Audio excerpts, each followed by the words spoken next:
Yo, what's up? Welcome to Kind of Funny Games Daily for Tuesday, February 6, 2024. I'm one of your hosts, Blessing Adeoye Jr. Joining me is the LaCroix Poppy, Tim, Buggin, and Geddes. Pleasure to be here with you today, Bless. Exciting day. Yeah. Final Fantasy VII State of Play. Foam Stars. Foam Stars, It's yeah. out. Yeah. It's out today. Plus. Mm-hmm. Lincoln Park. Lincoln Park, they're there. Yeah, they're there. I just saw your shirt. I'm like, a Lincoln Park shirt. No, yeah. This is their 20th anniversary of Meteora. Wait, what year did it come out? 2003. Oh, God. Time flies. Holy shit. I did not realize it's been really crazy. Yeah. Although, so a lot of the albums that I grew up listening to are now celebrating their like 20-year, 10-year anniversaries, mainly 20-year anniversaries. And they're putting out like super dope collectors, vinyls that come with shirts and all this stuff. And I'm like, I'm super into it. Very up my alley. That's a Tim Geddes special right there. Nostalgia and overpriced collector's items, right? I'm going to want that shit, specifically when it involves music. But I keep getting got by certain things because it's like, cool, there's the Linkin Parks and there's the M&Ms and like all this stuff coming out with this shit.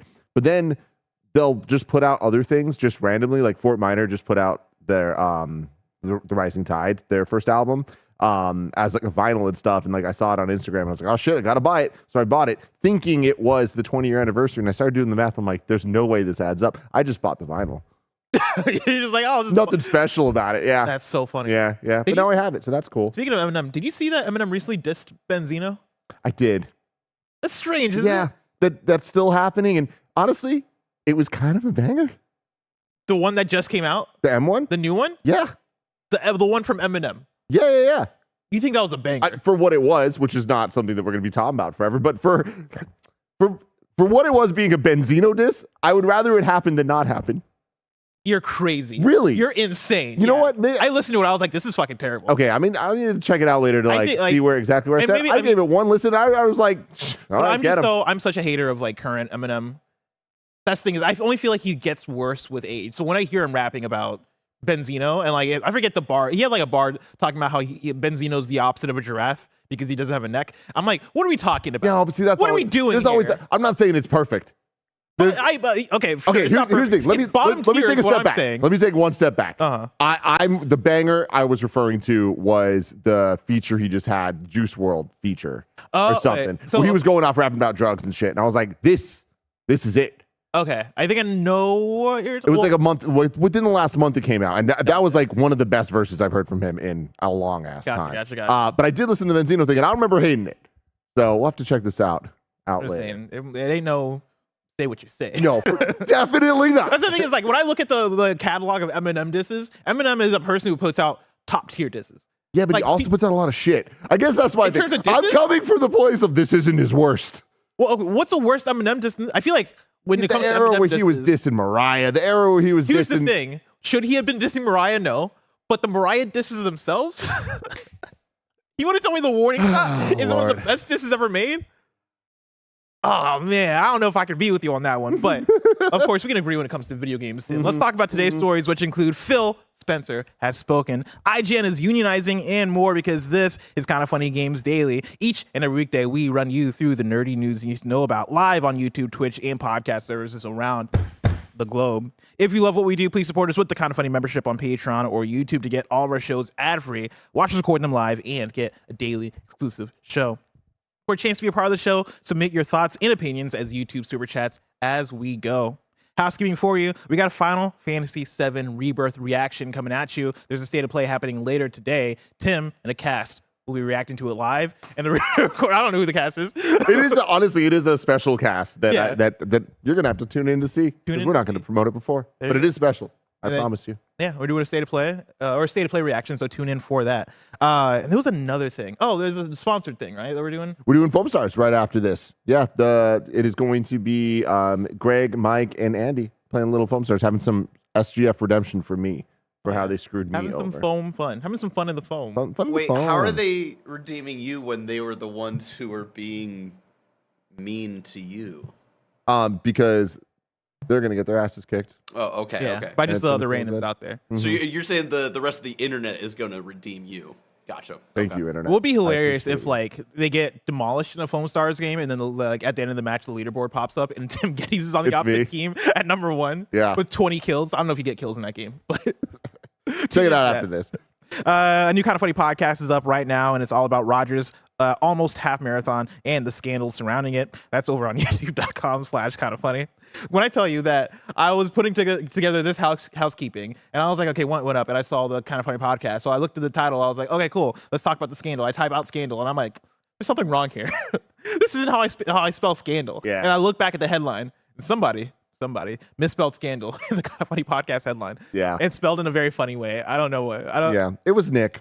You know, I was going to say names. I'm throwing him under the bus here because here's the thing. Listen, I do the metadata for the majority of the shows, and so it's on me. And I'll say I'm not good at spelling, but I care about trying to get it right. You know what I mean? And the biggest thing there is I hate that like we do a lot of shit in Google Docs. So Google Sheets is where all our like headlines are, and it doesn't have the little squiggly line when you get something wrong, and that pisses me off. Just let me I'm a baby. Help me. Yeah.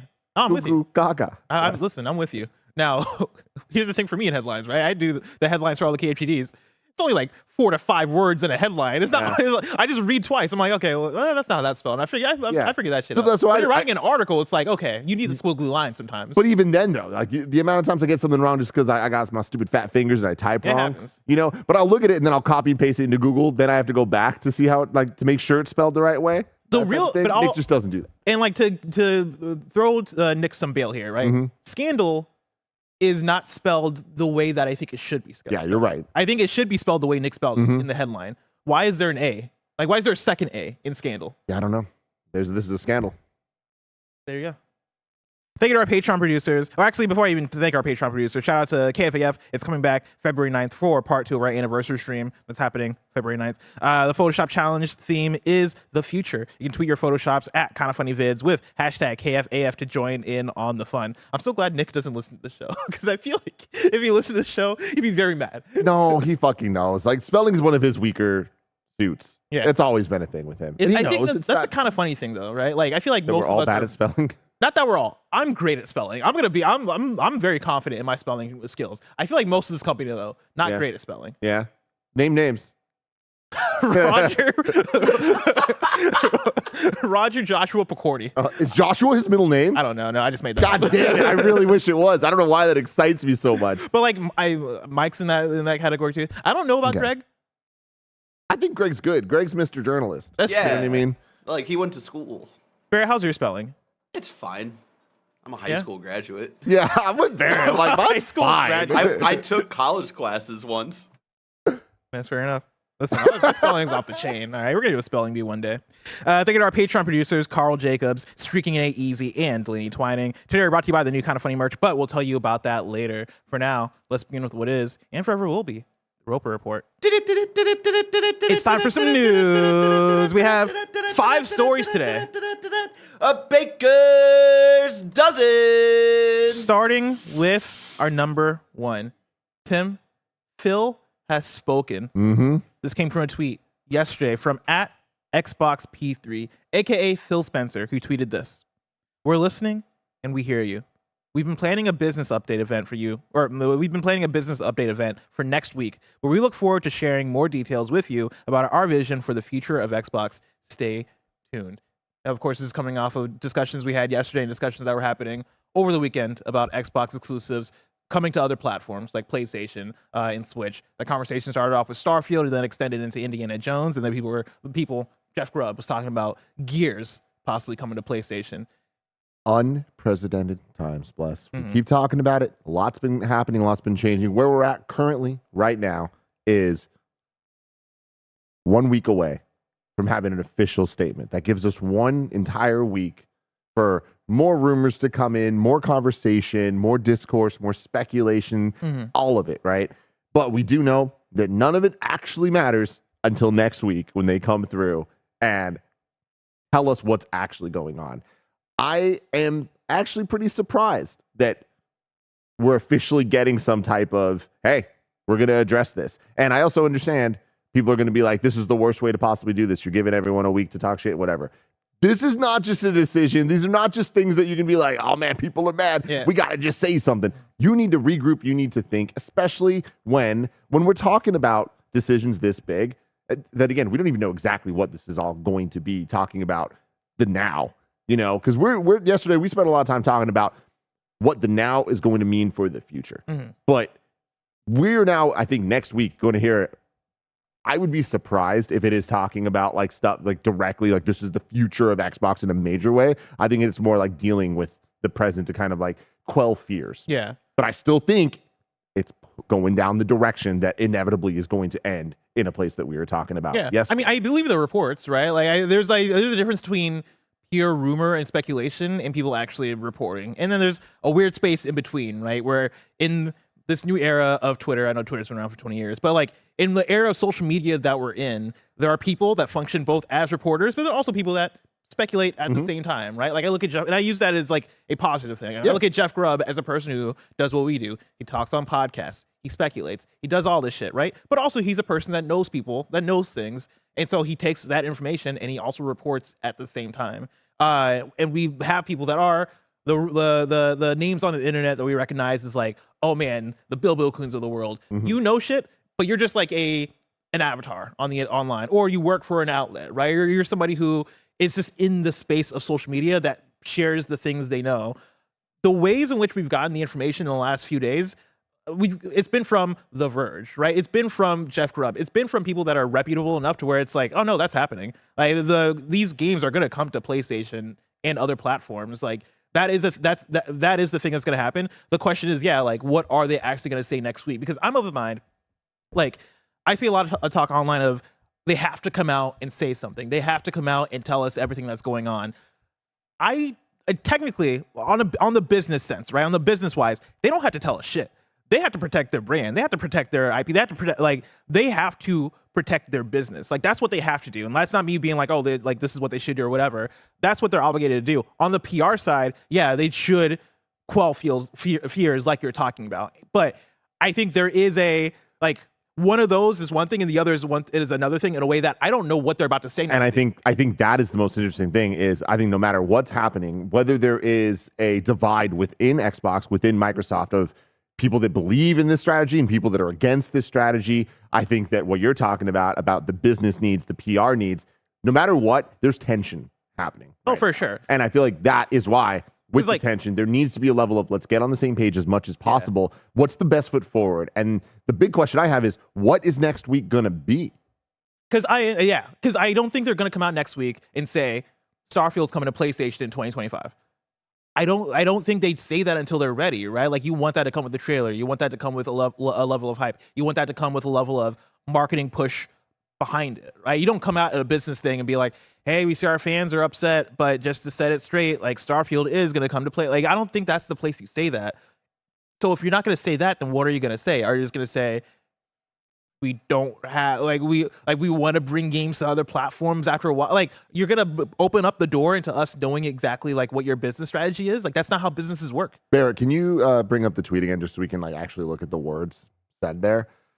Because I'm so with you that this, again, unprecedented times. We haven't ever had this type of situation where there's pressure for the head of the company to come forward and be like, hey, this is how this is going to go down. Mm-hmm. And it has to be clear and it has to be concise. So with being clear and concise, I'm with you that like they're going to want the pomp and circumstance of trailers and all that stuff to announce the games are coming.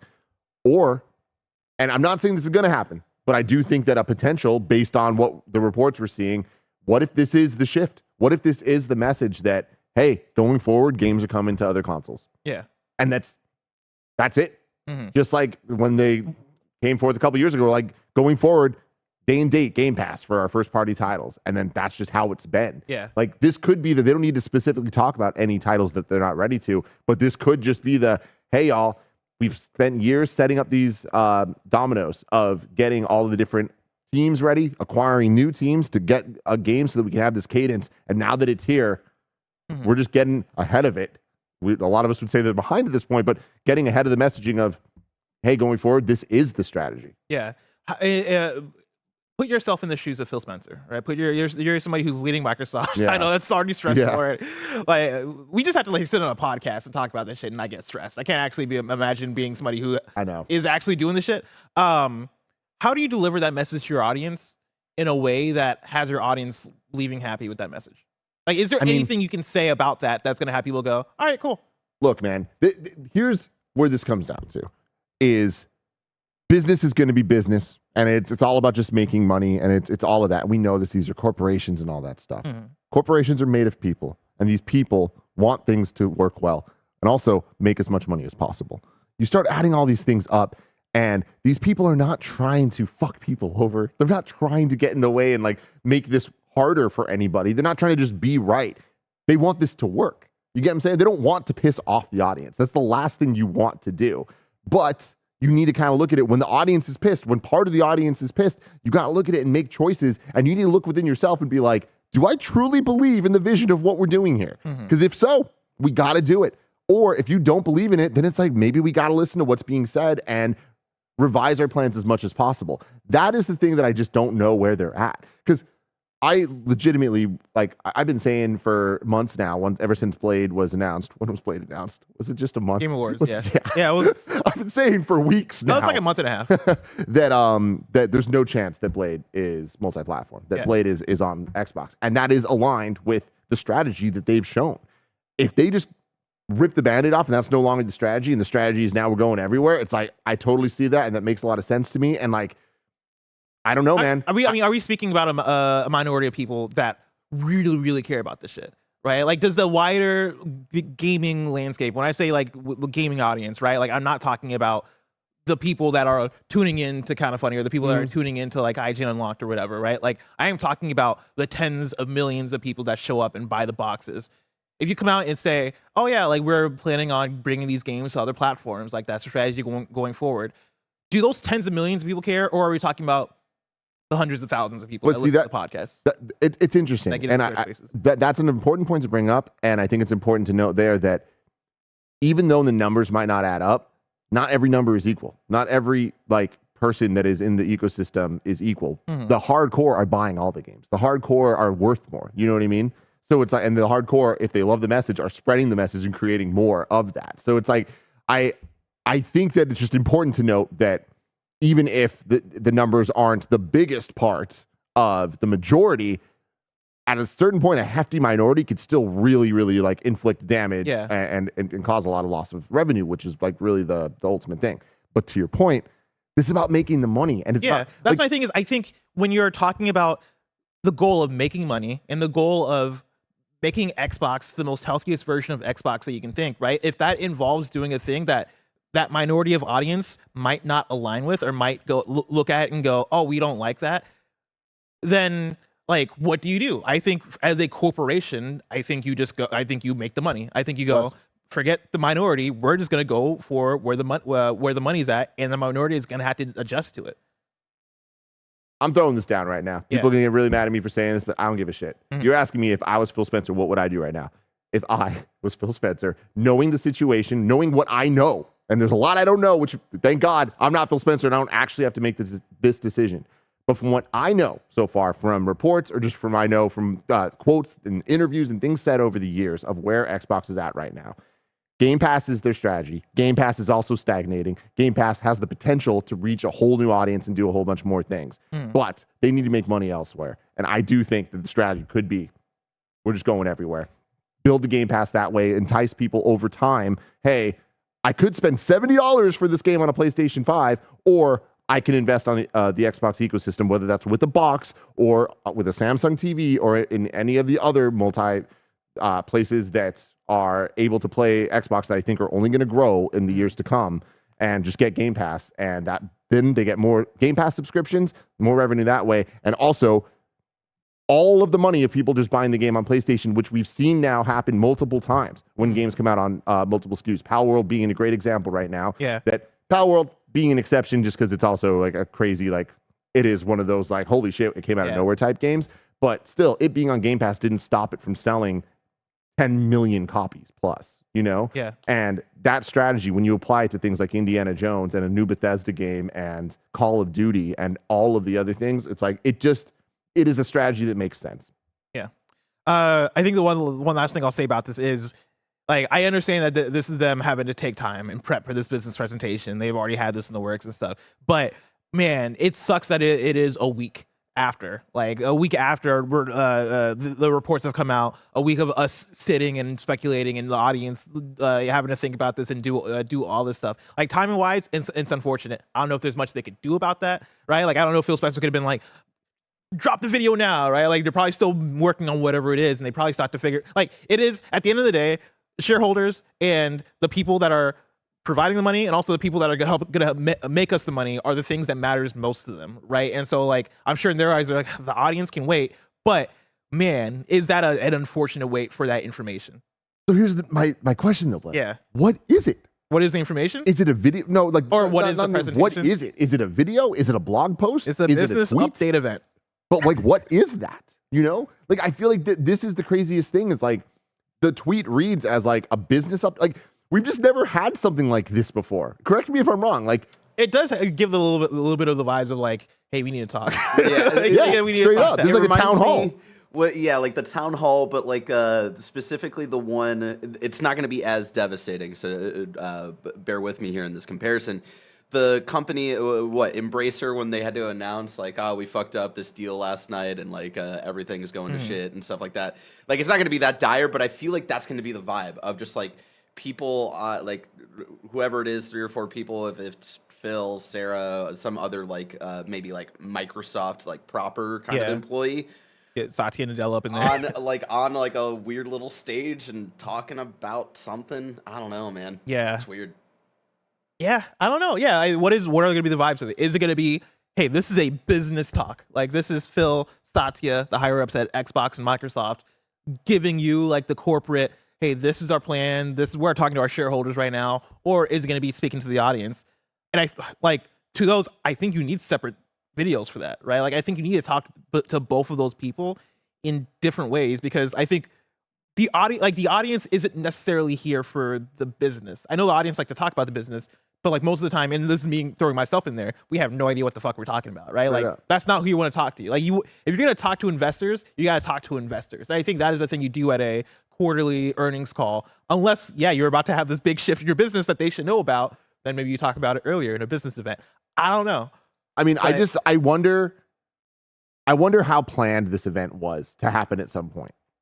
I mean, he says we've been planning. I know, but like what does that mean though? Like I'm so interested in next week of just what it actually looks like, the format, because I wonder if they've been planning, but was this just a plan of things that are going to happen in the background that eventually we get a trailer for Starfield on PS5 and they deal with that as a one-off thing as opposed to an entire shift in brand identity and strategy of what they're doing, which again, we're in times that we've never seen before where Microsoft has more teams than any studio has ever had, right? Under their belt with more, including Activision. Like the power there, the amount of money that could be made. Like I don't doubt that they're looking at it and being like, yo, what's the best way to make money with all this? No one's ever had the ability to do this before.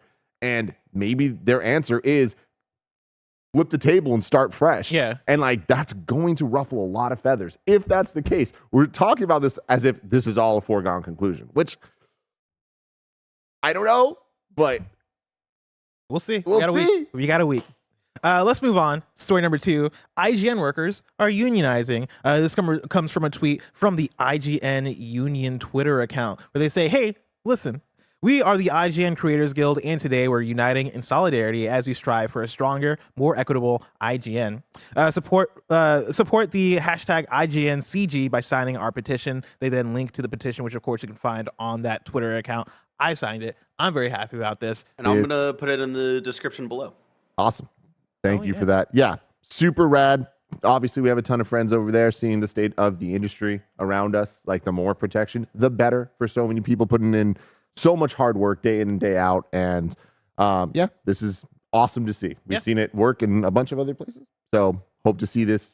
And I feel like a place as big as IGN, like we saw it recently with Kotaku, right? And was it Kotaku? I think it might have been Kotaku. And we've seen different groups do it. And for IGN to do it, I think that's a very big deal. Like IGN has sway and has power in their editorial voice. And this is great. Yeah. Fun thing here. Greg has an interview with Rebecca Valentine that he recorded before the show. And we're going to have Barrett roll the tape. As I live and breathe, award-winning reporter and now part of the IGN Creators Guild, Rebecca Valentine. It's me, and it's us. Congratulations. Big day for you guys. Thanks so much. On behalf of everybody involved, we're super duper stoked. So, obviously on Games Daily, we're reading through it and we're talking about it and we're doing this. For you, why was this something that had to be done? IGN's been around a long time, and it is frankly a really awesome place to work. Yeah. And, I'm someone who's been doing a lot of labor reporting and talking to a lot of game developers, a lot of my fellow media colleagues in an industry that's very much in turmoil right now, as we're talking. Yeah. But also, which has historically been kind of unstable and scary.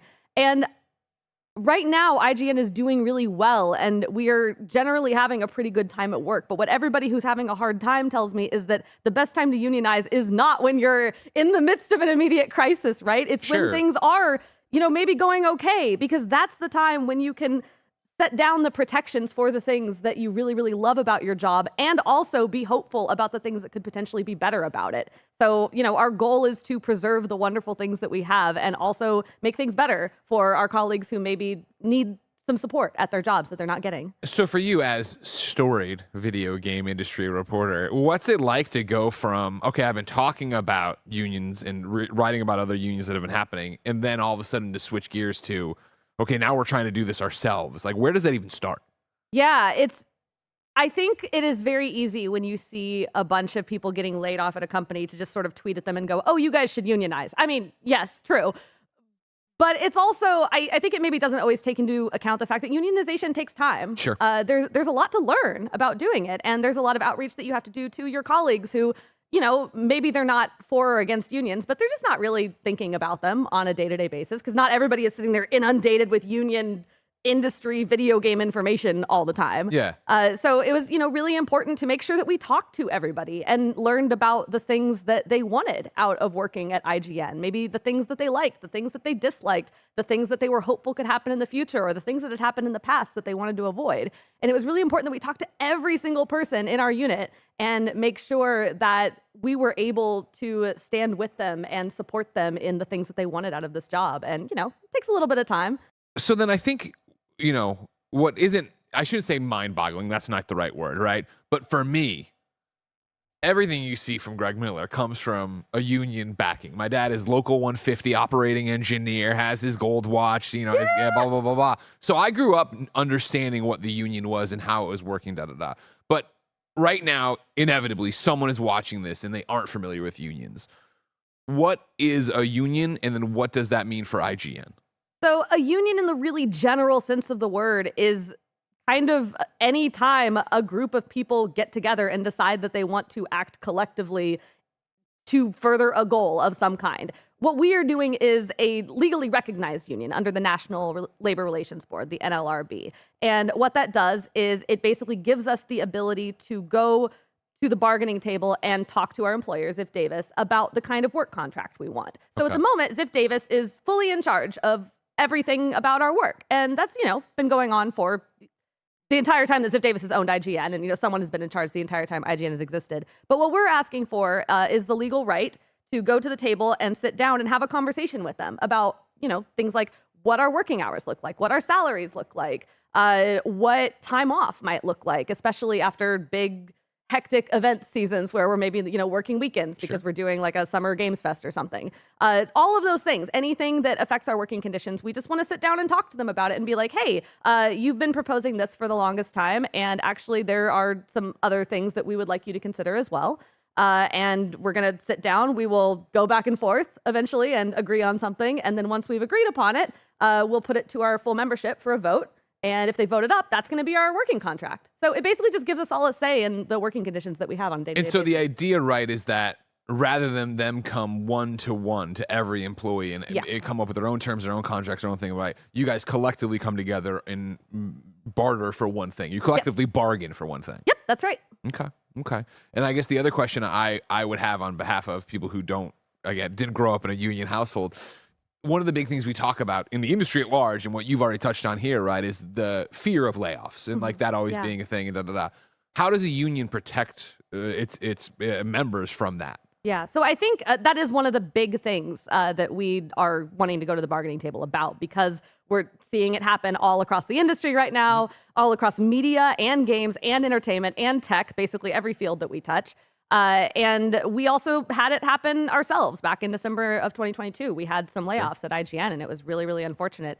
I'll be clear, like, unions cannot just magically prevent layoffs. It's not like a magic wand that says, okay, layoffs go bye-bye. That's not how that works. But what it does is it asks Ziff Davis to come to us when they think they might want to do some layoffs and have a conversation with us about it. Okay. So maybe there are other alternatives we could explore if they think that layoffs are necessary. Maybe some of us might, and these are all hypotheticals. Like 100%. we haven't gone to the table or anything. But as you have pointed out in Drive Home Again, things are good right now. This isn't like this is, oh, we're pulling an emergency switch. We're not doing this because we think we're going to get laid off tomorrow. You have a great part in your letter, right, that I really love, of like, you're talking about IGN, right? We've been an institution for over 25 years, and the creators at IGN want to see it continue for 25 more and beyond.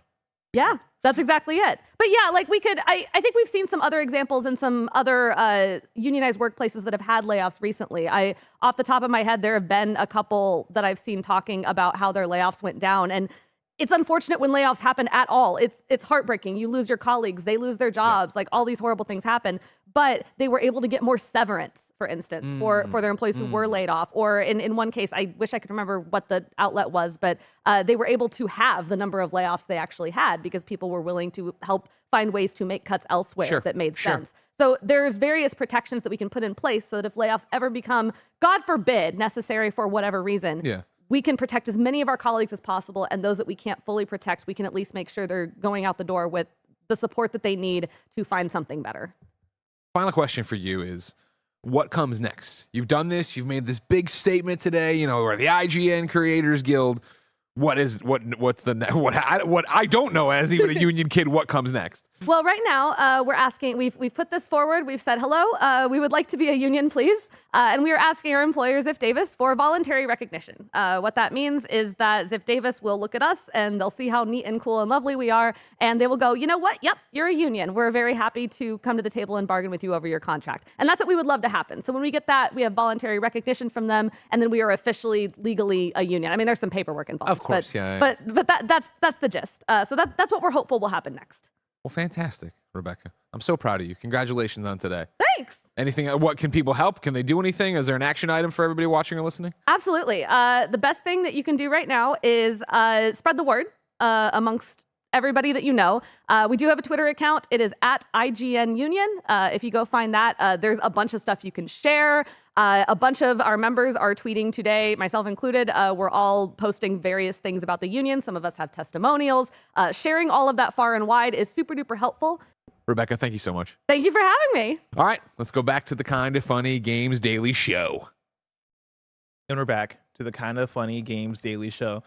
What a nice person. What a great person over there. Very sweet person. Great team over there. Great team. Tim, we're also a great team. They can support over on patreon.com/kindafunny and youtube.com/kindafunnygames with the Kinda Funny membership. You can get that and get the show ad-free. And speaking of ads, let us tell you about our sponsors.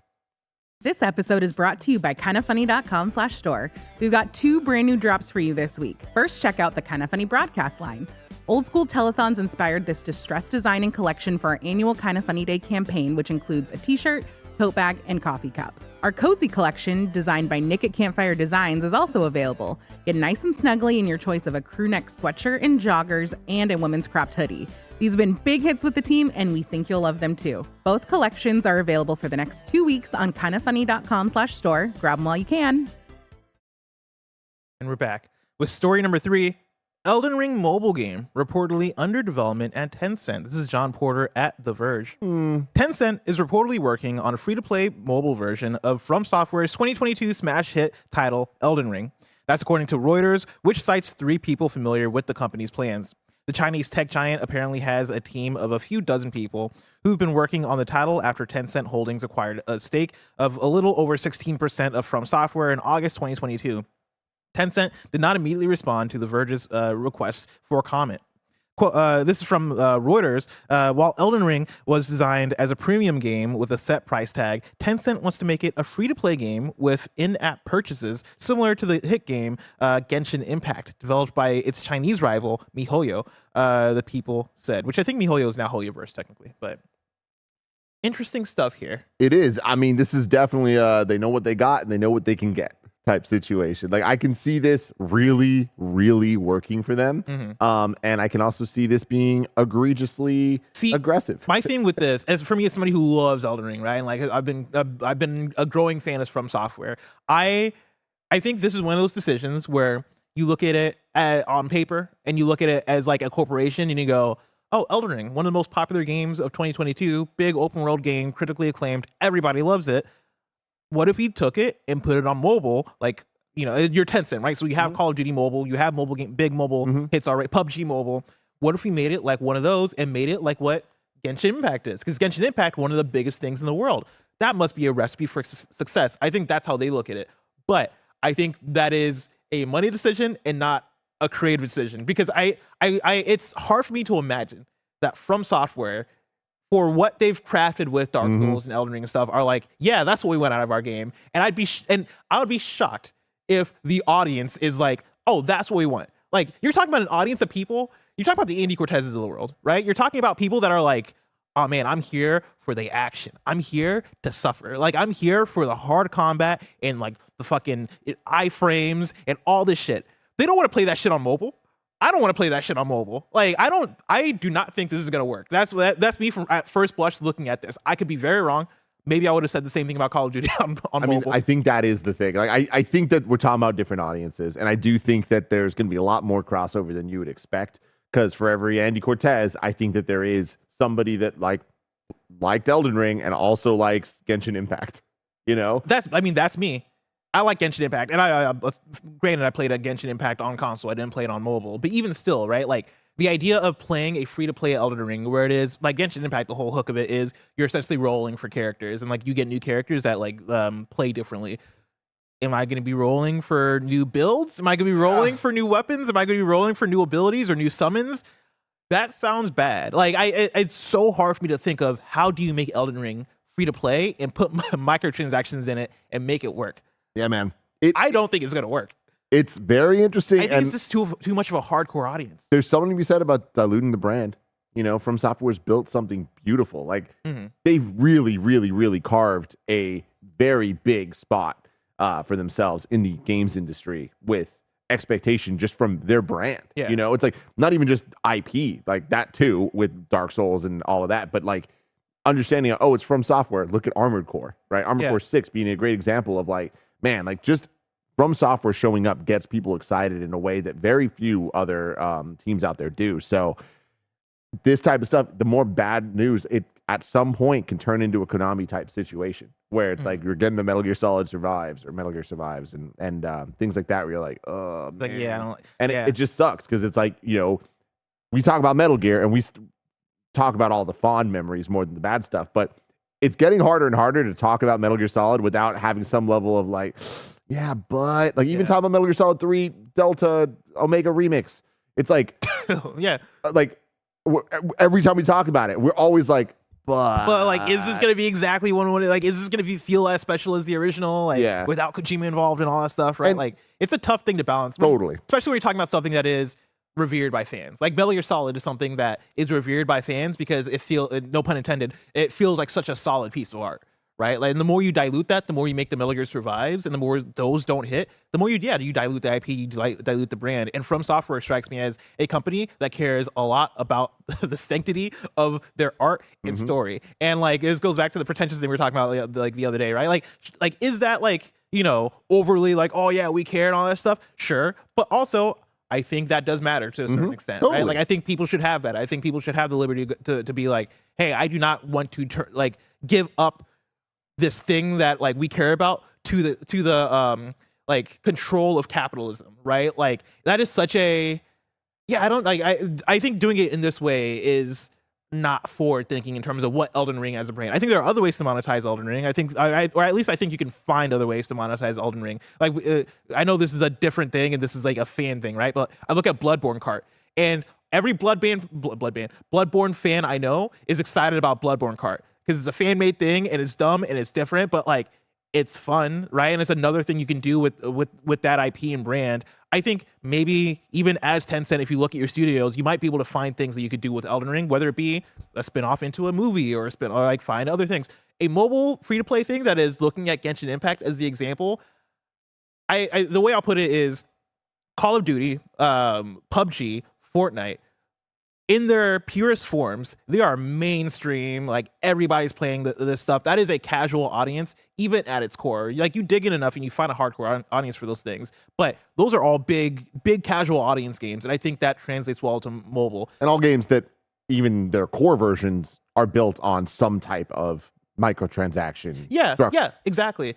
Elden Ring is such the opposite of that, right? Like the fan base for Elden Ring, a lot of people played Elden Ring, but that is a hardcore video game that I don't think translates to mobile. I'm so with you. I do think that there is a chance of this being successful more than it seems like you are letting on. Good, all that. I don't know, but like successful. I do think that there's a sizable, more mainstream enough audience with Elden Ring that are willing to try something different here. If they see that logo on their app store, they're going to be like, oh, yeah, that's a big thing. Like someone in chat brought it up of like, yo, Mike is going to be stoked for this. And like, think about how many Mikes in the world who like are going to want to like, yeah, I want to pay for this. Elden Ring was one of those today. games that popped, when we talk about TikTok, right? The Elden Ring is one of those games that popped off on TikTok with the different builds, people making, there was like a Will Smith build where somebody ran around and started slapping enemies. Like that is a thing you can do, or that's the impact that Elden Ring had. And yeah, like I do think, to your point, a lot of people are going to see that Elden Ring logo and go, oh, this is that game that blew up that I love. Oh yeah, let me check this out on mobile. But or they see it and they're like, oh, I heard so much good shit about this, but I've never played it. So they don't even know it's hardcore. Yeah. Like they don't even know, or they do, but like they don't have that attachment to it. Chris Adams 789 says to lessen super chats in, just like you can say, oh, no, sorry. That's the wrong one. Clawmaster says, in regards to games that have mobile versions that are there for the hardcore, Skullgirls Mobile exists and has a huge following, being a gacha game offshoot of the main fighting game. Yeah. And Fire Emblem Heroes being another good example of that, where the core game doesn't have those mechanics at all, but the game is a massive success that people love on mobile. I still think I'm with you that like we're talking about things that are a little bit more adaptable. Yeah, to that's the this thing is like I think structure. gacha fits into both those things better than Elden Ring. Like you would have to try to redefine like what the core systems of Elden Ring are to fit gacha in it. Or maybe it's a different game. Like maybe it's straight up just not what Elden Ring is. Like it has Elden Ring in the title, but it's a different genre. Maybe it is like a PvP Elden Ring or like a purely PvP thing. Because now that I say that out loud, fuck.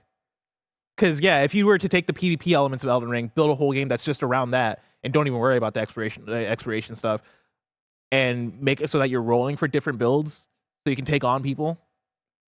Let's solve the problem. I mean, I'm still not playing. I still think that's a bad idea, but like that could work. Yeah, and that could be very successful. And but to your point though, you would think like me and you both. I'm not putting you on the spot here. We both years ago would have been like PUBG Mobile. It sounds like a bad idea. Call of Duty Mobile sounds like a bad idea. And here we are. And it's like, holy shit. We just don't talk about them, but they are like absolutely massive. For sure. Story number 4. We got the latest Nintendo quarterly results. Oh, the yeah. Reveal. I know. This is like my favorite story whenever it comes through. 20 million Zelda sales, Tim. This is from Kyle Hilliard at Game Informer. Nintendo has released its latest quarterly sales numbers, and they are overall expectedly impressive, considering 2023 saw the releases of new mainline Zelda and Mario games. But Pikmin 4 and Super Mario RPG also delivered some notable sales numbers. The Legend of Zelda Tears of the Kingdom has... Bear, what's so funny over there? God damn it. Hold on. Let me get Was it this up. somebody in chat, or was he... No, it's... Does that have to do with the leak today? No, Okay. Roger sent in the thumbnail for the stream. Fair enough. Great. Oh, great. Great. Great. This is awesome. The Legend of Zelda Tears of the Kingdom has sold 20.28 million copies since its launch on May 12, 2023. I'm going to stop you Yeah. right there, Bless. Months ago, me and you sat at this table. We did. And we talked about Hogwarts Legacy being the best-selling game of 2023. And I was like, well, the Tears of the Kingdom numbers are outdated. And we had a big conversation going back and forth. And I was like, we have to revisit this. We have to see. And I was like, I think at the end of the day, Zelda is going to win. I was wrong. Yeah. I was wrong, A tweet everybody, from- but What not up? by much. Yeah, you were close. The tweet Less from than 2 million. a tweet from Genkai_JPN, the homie. He tweeted out, "It is official. Hogwarts Legacy was the best-selling game worldwide in 2023, topping Zelda Tears of the Kingdom. Hogwarts Legacy sold at 22 million in 2023, whereas Zelda Tears of the Kingdom 20.28 million. So Yeah, less than 2 million. The other number I was trying to look up because the big hubbub last year was Hogwarts was the first game to dethrone Call of Duty since like 2009 or something like I think that. first like new series because I think Yeah. Red Dead did. When that came out. Okay. Because I was trying to find out how many sales numbers Call of Duty actually had last year. Because I was trying to figure out if like Tears of the Kingdom was number 2 overall, or if it was number 3 overall, and Call of Duty was somewhere in the middle. But I couldn't find that. Oh so. yeah, it's Call of Duty number 3 because that'd be insane. Yeah, I mean, that's well, what I I'm trying to figure out. I imagine it is, though. I don't think Call of Duty, I think Hogwarts like passed Call of Duty. Like, I don't think it was close. Whereas like this seems close. Chad, if you have the Call of Duty number somewhere, I couldn't find it myself this morning, but Yeah, that'd the be thing with Call of interesting. Duty is that Call of Duty always comes out in like November or October, right? And so it doesn't have as many months to sell compared to Tears and Hogwarts here. But even still, like for the yearly numbers, that usually doesn't matter for Call of I mean, Duty. all these numbers are wild, Yeah. right? We're talking about over 20 million units sold in a year for anything. Oh, That's- wild. That is so crazy. And again, talking about Zelda here, that is on one system, a Nintendo system. You know? Yeah. Like, my God. And we'll go through the other numbers. A lot of things to highlight here as well. Pikmin 4 has sold. Now that I'm thinking about it, right? Like, because Hogwarts Legacy came out toward the end of the year for Switch specifically, and like it'd be hilarious. If Nintendo was like, actually, no, we're not letting you put this game on our Switch until next year because we're trying to get that number 1. Like, if you think about it, you know, you got to play the game, Nintendo. All right, fucking block these. Pikmin 4 has sold 3.33 million copies since its launch on July 21st, 2023. Stop there. Yep, Pikmin. that is insane. A Pikmin game. Sold 3.33 million people. million copies, man. Showed up and they paid $60 for Pikmin. They did 3. a lot of Well- that street level marketing over in Japan. Seemed to pay off. We're all out here talking about PlayStation and Xbox. I'm telling you, man, Nintendo's the story. They bend the story. Oh yeah, no, Nintendo's been him. You know what I mean? Yes. Timothy, Himtendo. Super Mario Brothers Wonder has sold 11.96 million copies since its launch on October 20th, 2023. Stop there. That's insane. Let's stop there and talk about that. Just shy of 12 million units since the end of October, like 4 months ago. Yeah. Like if you switch that around with Zelda, like how if Mario came out in April or whatever it was, Mm-hmm. like it would have been maybe it wouldn't have sold Zelda numbers, but maybe it would have you're talking at least maybe like 16 to 17 million by the time you would have gotten around to this time if Mario Wonder came out earlier in the year. Yeah. Think about that, it's crazy. Mm-hmm. Jeez. Moving on, more Mario, right? Super Mario RPG has sold 3.14 million copies since its launch, November 17th, 2023. That was 2 months ago. Okay, guys. Super Mario RPG, a remake, sold 3.14 million copies. Thank you. This just feels right. Right. We're talking about the Horseman, essentially, here. Yeah. We are talking about the end of the Switch's life cycle, and it's coming through with new releases here. New releases in D-tier Nintendo franchises, Pikmin, right? That's the thing, right? You have C-tier Nintendo franchise, because I was going to compare to Sony first-party sales, for example, right? And of course, games like God of War or Spider-Man 2 sell in their first 3 days 3 to 4 million. Those are the top tier of PlayStation games. You're talking about Mario RPG in 2 months. Super Mario RPG. My boy Gino, my boy Mallow are being seen by 3.14 million new people. Well, maybe not new, but that's a lot of people. That's a lot of people. I mean, that's more people that I imagine bought our Mario RPG at launch or at the original. I mean, there's no way. There's no fucking way that the original Mario RPG crossed. I don't know one person that had that cartridge. if I poll people, hey, have you played Mario I've only ever RPG? seen that cartridge once in my life. If I polled people, I bet you more people would be like, yeah, I played it emulated. that I actually played Oh, it for sure. on Super Nintendo. But yeah, that was Mario RPG, and then other highlights found here include Switch hardware sales, which have reached 139.36 million units. Nintendo also confirmed what we all suspected, writing in its report, the Super Mario Bros. Movie released in April had a positive impact on sales of Mario-related titles. As a result, there are 24 titles that sold over 1 million copies during the period, including titles from other software publishers. It also mentions in the report that Super Mario Bros. Wonder is the fastest-selling Super Mario title to date.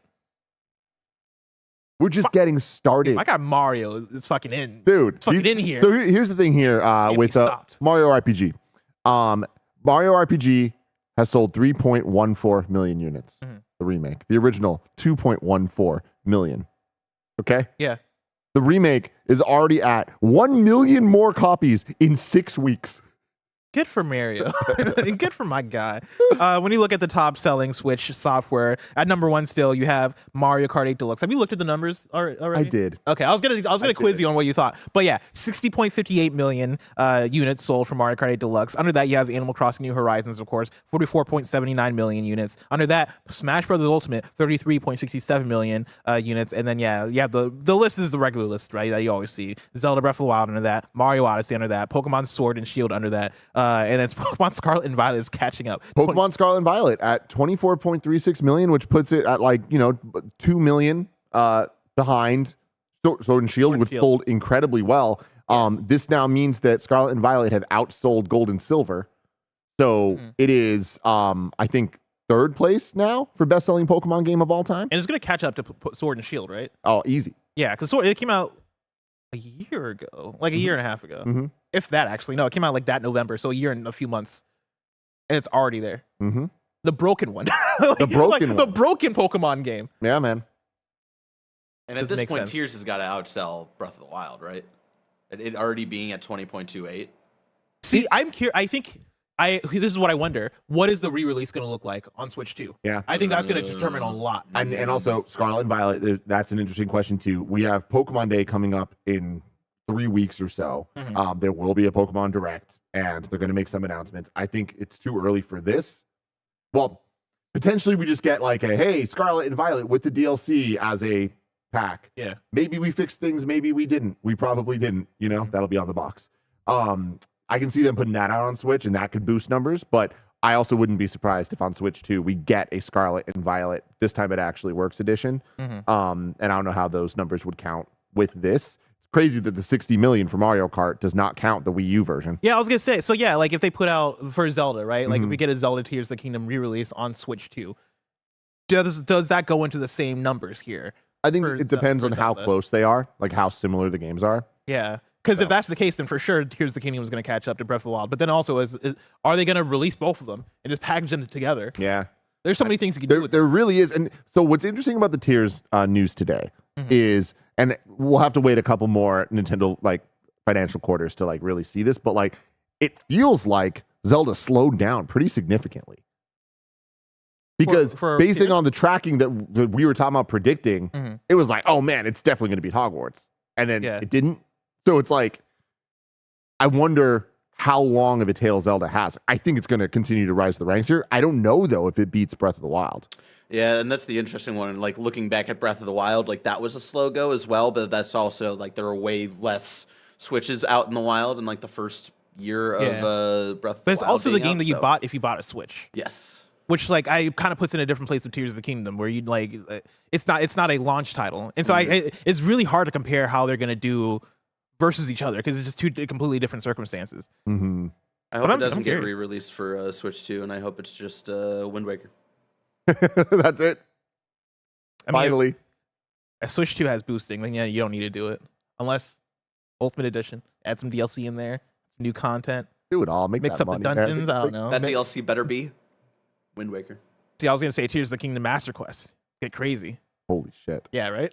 I just thought of that now. Yeah. That's what I do. Oh, man. Tim, that was a lot of big news we just talked about. So much big news. But if I wanted something smaller, say the tiniest news I need to know, where would I go? Oh, you'd bring it back. You'd go to our last story, the Wii News channel, where we cover all the small news items you need to know about. Hell yeah. Story number 5. It's time for Wii News. WB Games and developer NetherRealm Studios have confirmed that Suicide Squad's Peacemaker will be coming to Mortal Kombat 1 as the third combat pack fighter later this month, following the addition of Quan Chi in December. I got one from Genkai_JPN, who I cited earlier. Square Enix plans to radically reform its game development structure. President Kiryu says they are reviewing their organizational structure and pipeline from scratch in order to improve quality of their games. Specifics will be announced in spring. It's a very exciting one. Silent Hill, the short message, surpassed 1 million downloads. Honkai Star Rail surpassed 100 million downloads across PS5, PC, and mobile. It's one we don't talk about a lot because none of us here play Honkai, but like those games take Genshin, Honkai, and probably Zenless Zone Zero when that come out. Those games have taken over the world. Yeah, like everybody's playing them. It's crazy. 100 million? That's a big ass number, man. That is a percentage of the world. Yeah. Like, we're approaching a full percentile of the world when you say 100 million. Like at that point, fuck. Somebody do the math. Is that 0.3%? Like what are we talking about there? Let me know. Let them know.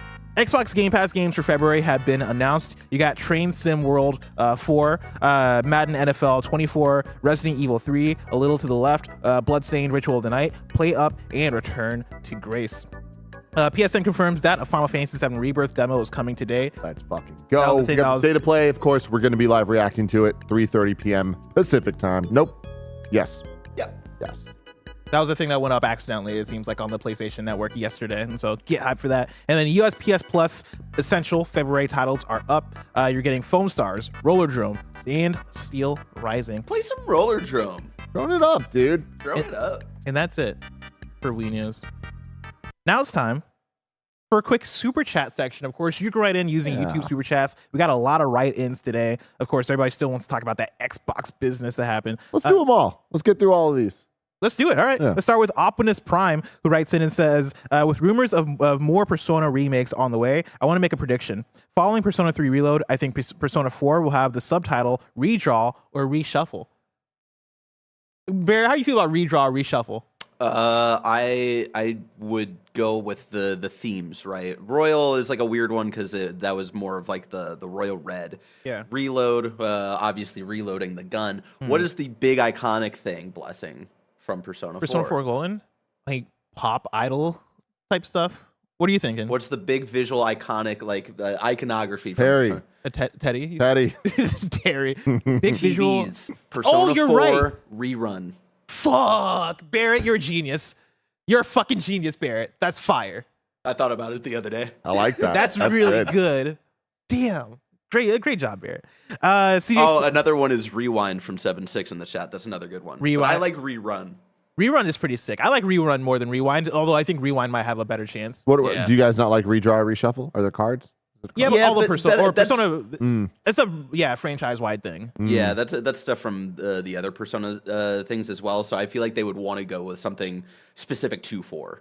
Yeah, cool. But yeah, Bear. Yeah, I'm trying to think. I forgot about the Persona 3 Reload, whether that embargo was up or not. But I think it is. There was a thing that I pointed to playing Persona 3 Reload that I showed Bear, and I was like, are they doing a 2 remake? Like, is that a thing that's going to happen? Because I can see them, like, I can see like certain things possibly hinting towards that in Persona 3 Reload. And yeah, some of the rumors that I saw online today were saying that they're remaking 2 and 4, which I think would be pretty sick. I mean, yeah, the rumors I saw is like that they exist, not that they're actively like in production right now. Like, I assume like the way that stuff was worded is that like it's on a whiteboard of Persona 4 rerun ? Persona 2 whatever ? Kind of thing.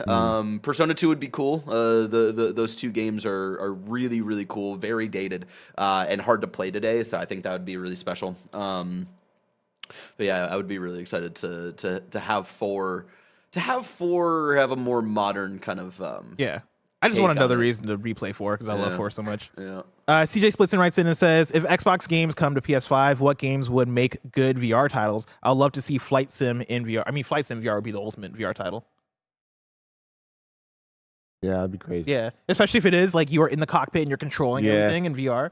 That's cool. I don't think you can get better than that. What's up, Barry? Sorry to go back to the Blade of Judgment says, wasn't Persona 2 about rumors? How about Persona 2 Retold then?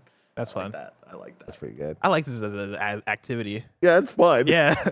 Let's see what else we got. Joey Radstone writes in and says, if Xbox is going third party, do we think they release on the next Switch along with PlayStation? Could we get something like Halo or Gears on Switch too? Yeah. I mean, I very much believe in like the case by case thing that they've talked about before of like, hey, if this makes sense to put on this other platform, we're going to put it on this other platform. Is Halo a Switch game? Like, I don't know if Halo makes sense for the Switch. I definitely think it does, especially if you're looking at like look, the Switch 2 opens up so many possibilities. I stand by the fact that I think that we are just getting closer and closer to a homogenized, like, games are just games, and like there's going to be places to play them at the most advanced settings possible. But I just think that, like, look at the sales numbers Nintendo has here. They're onto something. Yeah, but that's Nintendo's, like, Nintendo games. I know, but like, we can say that, and we've said that for generations and generations. It's never been like this. We've never been talking about 60 million units. My question for folks in chat is: do y'all fuck with Overwatch on Switch 2? Because I think for me it's even less so about fidelity and like how it's running, and more so just, do I want to use a Nintendo controller to play like a Switch controller to play these things? Obviously, we don't know what the Switch 2 controller looks like yet, but I imagine probably gonna be Joy-Cons. Yeah, but it's probably going to be the same sort of deal, and I don't want to use that to play. But Halo. this goes that Xbox controller. But you can, and that's the thing is, like, we're more than ever. Like, I remember back in the day, you'd have to have 10 different dongles when I wanted to experiment using a DualShock 2 playing Smash Brothers Melee on a GameCube. Nowadays, it's like you can just fucking use it. You know, maybe you have to buy one little Bluetooth dongle, but I just feel like more and more we're getting to the point of like them just being like, yo, things should just work. So we'll see. But again, there's a lot we'll have to figure out there. I do want to get to John Warner's here. What are the chances next week's business updates framed like a YouTuber apology video? Phil on the floor recording off an iPhone with no makeup. I think it's very unlikely. And then See, he these are the kind of brings questions- the ukulele out. These are the kind of questions that people are going to take out of context and get mad at me for some reason. I didn't write this shit. This is just fucking This is John Warner. Show some respect. Mara writes in and says, y'all seen this Roland Rascal game that's in early access? Very Tim and Bless vibes, and by that I mean Sonic vibes. I've seen a lot of it. I think it looks really cool. It looks cool. Yeah. Looks super cool. There's a lot of Sonic likes both in the 2D space and 3D space, and like, I gotta say, man, Yeah. like, there's something about Sonic that if it's not right, it ain't right. Yeah. I was looking at this trailer. I think it looks cool, but it is going to depend on when we get our hands on it and like really feel how it plays. But I think they're nailing a lot of like the world looks cool. I think the art style looks cool. I think the main character looks cool. But yeah, I don't know. Like, I just gotta play it. But yeah, this has a lot of potential for sure. Joey Radstone says, do you think Phil Spencer is for this decision? I think that's interesting, going back to what we talked about yesterday in the article where they talked about like there's a bit of tension in Xbox about the decision.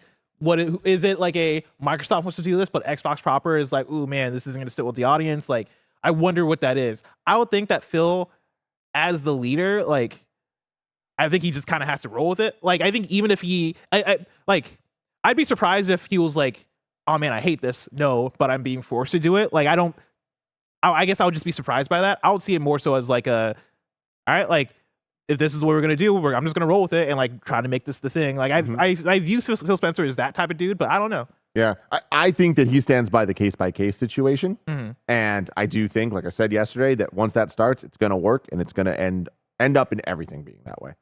Like, once the genie's out of the lamp, man, you be saying shit. The genie do be saying You shit. need to be saying shit. Played by Will Smith. Mm-hmm. Abdul Hasib Ahmad writes in and says, Don Matrick thought he was going for the money with TV and Connect. I forget what that. That's probably a reference to something we said. Yeah. Them going for where the money is. Yeah. Yeah. I mean, yeah, for sure. But I also think that there's good business decisions and bad business decisions, and that particularly was a bad business decision to go, let's focus our marketing around, like, anybody could have seen that. Let's focus our marketing around TV and Call of Duty. Like, Call of Duty, I get, like, sure, but like, you are speaking to none of your hardcores in that case. I do think that there's still a balance there. I think that's why you get a lot of presentations the way they do, where it is, here's a hardcore game, but here's a game that's going to speak to everybody, right? Like, you have to balance that. Otherwise, you're going to lose one of those, and it all topples, kind of like what you were talking about earlier, Tim. Clawmaster writes in and says, in regards to the games that have mobile versions we read that Oh, one. did we that? Chris Adams here. Chris Adams. Where's Chris Adams? To lessen the blow, Microsoft could announce the digital Series X for $400, drop the Series X to $200, bundle both with 3 months of Game Pass, and double down on day one on Game Pass. Game Pass. I mean, It would be a time to like announce a new piece of hardware. To like, people already know. Yeah. Man, that's the thing is like, it just depends on how hard they're leaning into this. Are they ripping the Band-Aid off of like, this is the strategy, everyone get prepared? Or is it going to be more, hey, we're still doing the case-by-case thing? I think that's the big differentiator between this strategy working. But yeah, that sounds good. Zaku Rave says, I think Xbox statement will be to keep Game Pass the way it is. They had to make a choice of either selling games on PS5 or raise Game Pass or layoffs.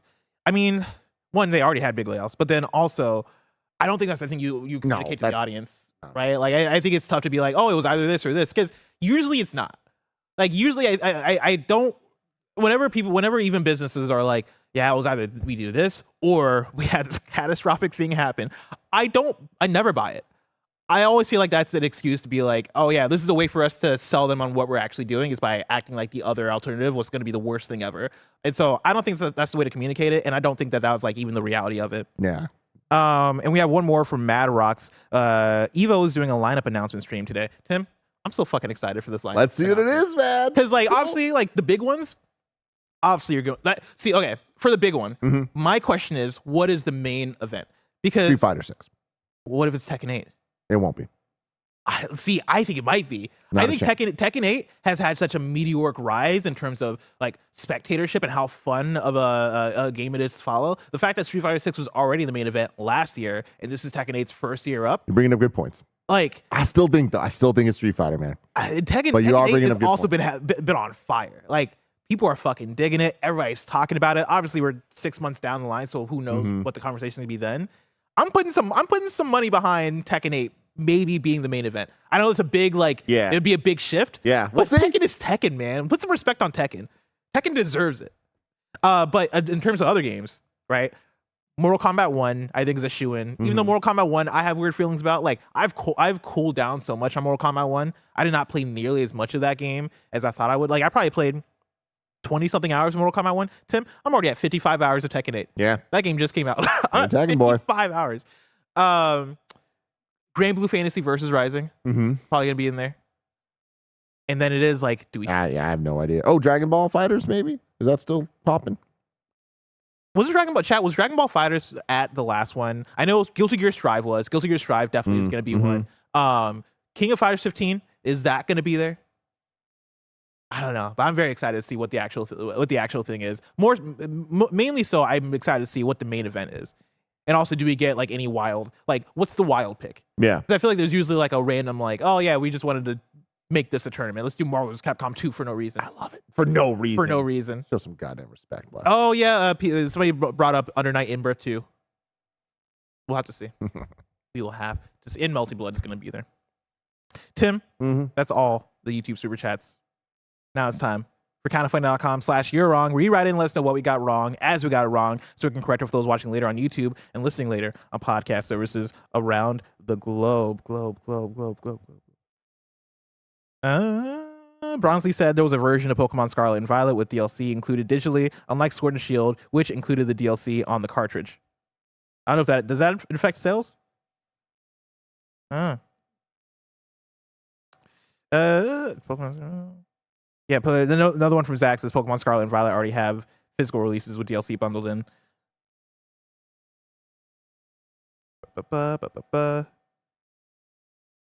I mean, these are a lot of editorializing. Lulu says, Tim, it isn't for reals. It is for real. You sound... I'm not going to say that, but no. That's it for You're Wrong. You wasted time and energy to write that in. Yeah. A lot of people just hanging out and You're Wrong today. Remember, You're Wrong is for factual You're Wrongs. I want some good ones, all right? Yeah. Usually we're on it. Today it's like a lot of... For reals, go do something positive with your life today. For reals. Oh, that's a good one from Pixelated Soul. To clarify, the EVO main event is determined by the amount of entrants. Whichever game has the most entrants will be the main game on that finals Sunday. That's a very good call. I'm still going Tekken. I think it's Tekken's day or Tekken's year. I think it's happening. But yeah, that's it for kindoffunny.com/you're wrong. Tim, been another episode. Kind of Funny Games Daily. course, each and every weekday, we run you through the nerdy news you need to know about, live on YouTube, Twitch, and on podcast services around the globe. If you love what we do, support us with the Kind of Funny membership on Patreon or YouTube to get all of our shows ad-free, watch us recording them live, and get a daily exclusive show. Until next time, game daily.